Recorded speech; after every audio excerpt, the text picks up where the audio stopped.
ബിജെപിയുടെ നെറികെട്ട രീതികളെ എന്നും കണ്ണും പൂട്ടി വിമർശിക്കുന്ന നേതാവാണ് ഉദയനിധി സ്റ്റാലിൻ. പലപ്പോഴും ഉദയനിധി ബിജെപിക്ക് കൊടുക്കുന്ന മറുപടിയും കടുപ്പമായിരിക്കും. ഇപ്പോഴിതാ ബിജെപിയും ഉദയനിധി സ്റ്റാലിനുമായുള്ള ട്വീറ്റ് യുദ്ധം ആരംഭിച്ചിരിക്കുകയാണ്. നീതികെട്ടവരെ തിരിച്ചറിയണമെന്ന ബിജെപിയുടെ ഔദ്യോഗിക ട്വിറ്റർ ഹാൻഡിലിൽ വന്ന പോസ്റ്റിന് മറുപടിയുമായാണ് DMK നേതാവ് ഉദയനിധി ശക്തമായ മറുപടിയുമായി രംഗത്ത് വന്നത്. ബിജെപിയുടെ ഔദ്യോഗിക ട്വിറ്റർ പേജ് പ്രസിദ്ധീകരിച്ച പോസ്റ്റിന് കീഴിലായിരുന്നു ഉദയനിധി സ്റ്റാലിൻ പരിഹാസ രൂപേണ മറുപടി നൽകിയത്. ഹിന്ദി തെരിയാതെ പോടാ എന്ന് എഴുതിയിരിക്കുന്ന ടീഷർട്ട് ധരിച്ചു നിൽക്കുന്ന തന്റെ ചിത്രം പോസ്റ്റിന് കീഴിൽ അദ്ദേഹം കമന്റ് ചെയ്യുകയായിരുന്നു.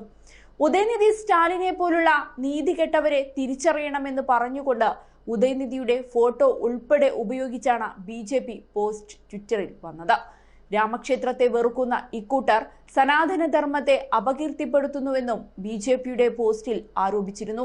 ഹിന്ദിയിലായിരുന്നു ഈ പോസ്റ്റ് എന്നതും ശ്രദ്ധേയമാണ്.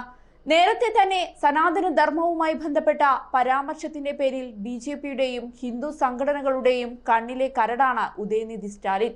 കൂടാതെ ഹിന്ദി അടിച്ചേൽപ്പിക്കുന്നതിന് എതിരെ നിരന്തരം കേന്ദ്ര സർക്കാരുമായി കലഹത്തിൽ ഏർപ്പെടുന്നതും ഉദയനിധിയുടെ പതിവായിരുന്നു. സനാതനധർമ്മം കേവലം എതിർക്കപ്പെടേണ്ടതല്ല, പൂർണ്ണമായും തുടച്ചു നീക്കപ്പെടേണ്ടതാണെന്ന ഉദയനിധി സ്റ്റാലിന്റെ പ്രസ്താവന വലിയ വിവാദങ്ങൾക്കാണ് വഴിയൊരുക്കിയത്. സനാതനധർമ്മത്തെ ഡെങ്കി, മലേറിയ, കൊറോണ പോലുള്ള പകർച്ചവ്യാധികളോട് താരതമ്യപ്പെടുത്തിയായിരുന്നു അദ്ദേഹത്തിന്റെ പരിഹാസം.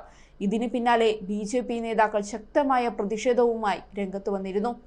ഇതിനിടെ കഴിഞ്ഞ ദിവസം രാമക്ഷേത്രവുമായി ബന്ധപ്പെട്ട വിവാദത്തിലും ഉദയനിധി പ്രതികരിച്ചിരുന്നു. മസ്ജിദ് തകർത്ത് നിർമ്മിച്ച ക്ഷേത്രവുമായി തന്റെ പാർട്ടിക്ക് യോജിപ്പില്ലെന്നായിരുന്നു അദ്ദേഹത്തിന്റെ നിലപാട്. അയോധ്യയിലെ രാമക്ഷേത്ര ഉദ്ഘാടനത്തെക്കുറിച്ചുള്ള ചോദ്യത്തിന് മറുപടി പറയുകയായിരുന്നു സ്റ്റാലിൻ. മതത്തെ രാഷ്ട്രീയത്തിൽ കലർത്തരുതെന്നും ഉദയനിധി പറഞ്ഞിരുന്നു. അതേസമയം കഴിഞ്ഞ ദിവസം നടന്ന അയോധ്യ പ്രതിഷ്ഠാ ചടങ്ങുമായി ബന്ധപ്പെട്ട വിഷയത്തിൽ തമിഴ്നാട് മുഖ്യമന്ത്രിക്കെതിരെ കേന്ദ്രമന്ത്രി നിർമ്മല സീതാരാമൻ കഴിഞ്ഞ ദിവസം രംഗത്ത് വന്നിരുന്നു.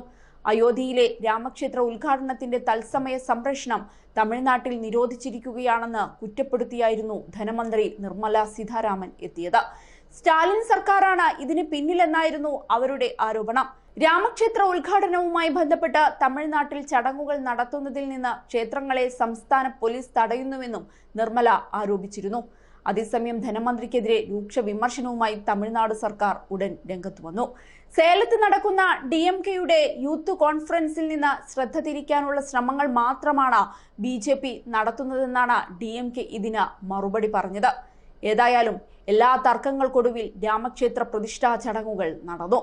പ്രധാനമന്ത്രി നരേന്ദ്രമോദിയുടെ നേതൃത്വത്തിലായിരുന്നു ചടങ്ങുകളൊക്കെയും. ഉത്തർപ്രദേശ് മുഖ്യമന്ത്രി യോഗി ആദിത്യനാഥ്, RSS മേധാവി മോഹൻ ഭാഗവത്, ഗവർണർ ആനന്ദിബെൻ പട്ടേൽ, രാമക്ഷേത്ര ട്രസ്റ്റ് ചെയർമാൻ മഹന്ത് നിത്യ ഗോപാൽ ദാസ് എന്നിവരും പൂജാ ചടങ്ങുകളുടെ ഭാഗമായിരുന്നു.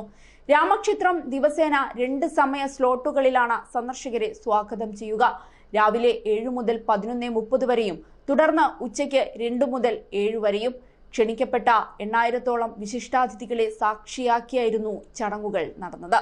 ലക്ഷക്കണക്കിന് തീർത്ഥാടകരെയും വിനോദസഞ്ചാരികളെയും ഈ ക്ഷേത്രത്തിലേക്ക് ആകർഷിക്കുമെന്നാണ് പ്രതീക്ഷിക്കുന്നത്.